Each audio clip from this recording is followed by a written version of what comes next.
Hey everyone, this is Jesse, aka DamagePlan from CrazyKwads.net, and we're going to be putting together a build that we are going to be featuring on our site. And we wanted to build a good, ready to bind and fly system that is not a cheap system, but not too overly expensive, and be able to have some good pro quality parts in there, and not going to be breaking the bank. And you can get something ready to fly, and it's tuned and ready to go. So let's get into the parts. We're going to be using a Space One Galaxy frame. Under the hood, we're going to be using the Hobbywing. This is the new F4 G2 stack with 45 amp ESCs. VTX, we're using the Hobbywing Xrotor VTX as board mountable, so we'll be able to get the whole thing in one stack. Camera is Caddx. We're using a turbo SDR2 green color, which you'll see why the theme is green, because the motors we're using are the grinders. We're using 2306 2450 kV motors. Yes, been wanting to really put these in a build, so this will be a cool build. Put those in. As far as the bind and fly, we are using FrSky XSR Receiver, and also going to be throwing in a Maytech LED and buzzer, and then we're going to be putting in some cool custom LED lights too. So we're giving you a good basic build, but we're also giving you a nice little cosmetic twist to make it look pretty bitchin' quad. So we want something that's that middle ground. Not gonna kill your wallet, but it's also not gonna be amateur either. It's gonna be a pretty bitchin' build. So I'll shut up and let's get to it.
Alright, so here's our build, the Space Grinder build.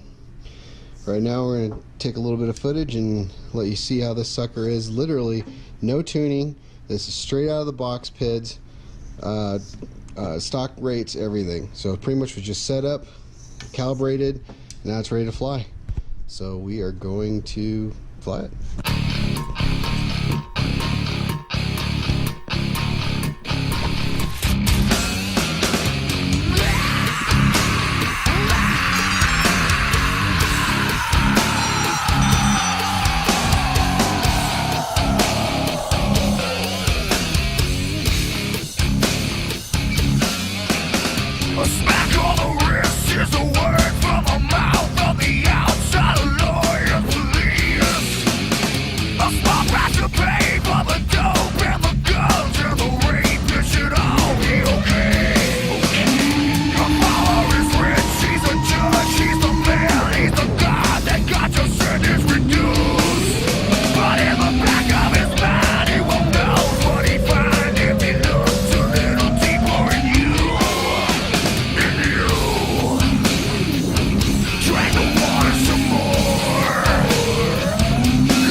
So alright, as you can see, this thing kicks. And we're using the Rebel high C batteries, 1550 mAh, which probably has a little bit more life, but I didn't want to make this too long of a video. And not only that, I have my VTX on low power, so I was kind of keeping it in close proximity here. But yeah, pretty darn smooth. These are stock PIDs, so very minor to you know, work on the tuning. So got a smooth, badass quad here, man. I love it.